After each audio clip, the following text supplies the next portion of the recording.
Jeshi la Polisi Tanzania lingependa kuwajulisha kuwa hadi mchana huu wa tarehe 9 mwezi wa 12 2025 hali ya usalama wa nchi ni shwari.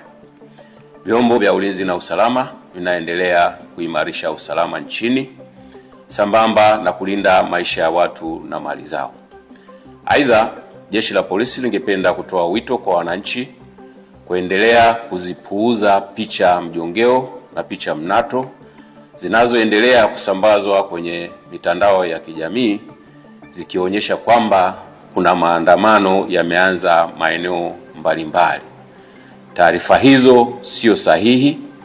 Wanatumia picha mjongeo na picha mnato za matukio ya nyuma kama vile ya tarehe 29, tarehe 30 na tarehe 31 mwezi wa 10 2025.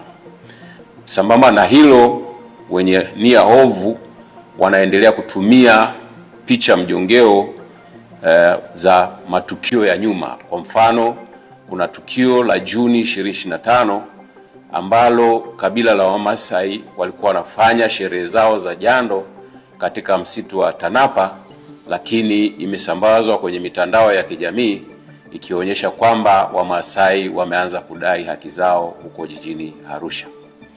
Tunaendelea kuwahimiza Watanzania kuendelea kuzipuuza picha za aina hiyo kwa sababu zina lengo la kuwahadaa kwamba kuna maandamano yanafanyika.